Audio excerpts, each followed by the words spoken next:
3 pasang kaki dengan sandal lusuh berpacu. Angin sore yang berembus menerbangkan helai rambut mereka seiring lari yang dipercepat. Sesekali pandangan ketiganya beradu di antara napas terengah yang ditingkahi derai tawa.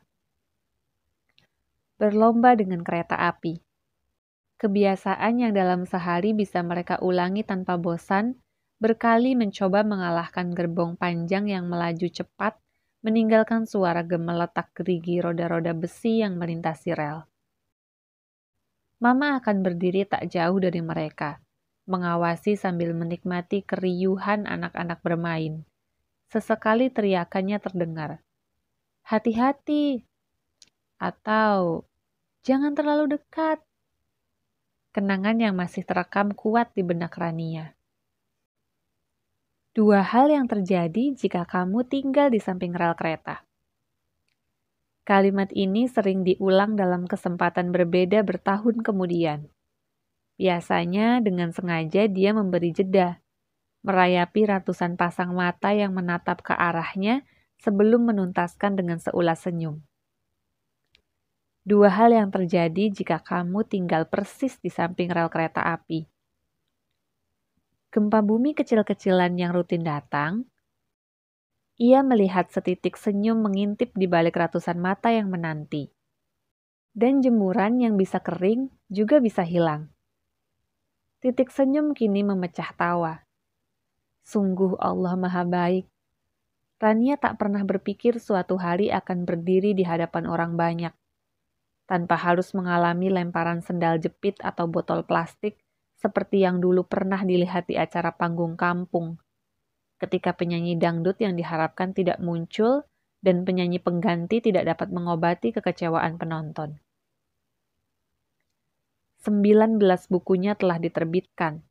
Rangkaian agenda talk show dan seminar di pelosok tanah air mengisi hari-harinya sebagai penulis. Di luar perkiraan siapapun, dunia kata menerbangkan Rania lebih jauh ke negara-negara yang dulu hanya berupa noktah di lembaran peta. Label jilbab traveler pun disematkan kepadanya. Muslimah penjelajah, petualang, solo traveler. Julukan yang membuat Mama mengerutkan kening. Bagi beliau, seorang gadis seyogianya menetap, menikah dan punya anak, serta mengurus keluarga. Syukurlah, Papa selalu mendukung dan membantu meyakinkan Mama, hingga si bungsu bisa terus mengepakkan sayap ke berbagai negeri. Sesuatu yang nyaris mustahil jika melihat kehidupan mereka dulu. Ya, bagaimana hal ini menjadi mungkin bagi gadis kecil yang melewatkan hari-hari di permukiman padat di sekitar Jalan Gunung Sahari, Jakarta Pusat. Perkampungan kumuh yang berdampingan dengan rel kereta api. Lotre. Kedua orang tuanya yang miskin tak memenangkan lotre atau undian apapun. Keluarga Rania tak punya harta. Iman sederhana bahkan pada diri Mama yang mu'alaf juga tak mengizinkan mereka menggantungkan nasib pada selembar tiket undian. Judi haram hukumnya, tak ada pengecualian. Menikah dengan pria konglomerat atau minimal anak konglomerat? Juga tidak.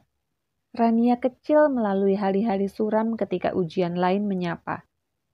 Satu demi satu vonis dokter harus diterima. Hidupnya berubah, masa depan cerah perlahan memudar. Mengingat hari-hari yang terlewati, Rania bersyukur.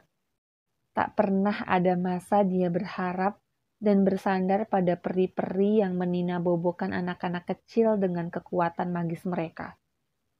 Atau sibuk mencari orang pintar untuk mengubah nasib buruk keluarga dengan berbagai sajen, persyaratan khusus, atau perilaku tidak logis yang menjerumuskan pada kemusyrikan. Allah, penuhi hatiku dengan cintamu. Cukupkan aku denganmu. Jadikan aku fakir hanya kepadamu. Dan Allah menjawab doa yang selalu diucapkan Rania di setiap sholatnya dengan satu kata. Kun. Tak ada yang mustahil jika Allah berkehendak. Gadis kecil dari pinggir rel kereta api yang sakit-sakitan itu diterbangkannya. 25 negara, 120 kota di dunia, berkunjung ke berbagai landmark yang dulu hanya bisa dilihat melalui televisi, bertemu dan berinteraksi dengan penduduk lokal di setiap kota yang dikunjungi. Melalui mereka, Rania mempelajari kebudayaan, cara pandang dan sejarah. Dari interaksi dengan masyarakat setempat, gadis itu menemukan hal-hal berarti yang sebelumnya tak pernah terlintas dalam pikiran. Teringat ucapan papa ketika setiap malam dia bertanya, kemana kereta yang baru saja didengarnya melintas akan pergi? Dengan senyum teduh dan sorot mata misterius, papa akan mengulang jawaban yang sama untuk pertanyaan gadis kecilnya. Salah satu dari kereta itu menuju ke negeri dengan 1000 kisah.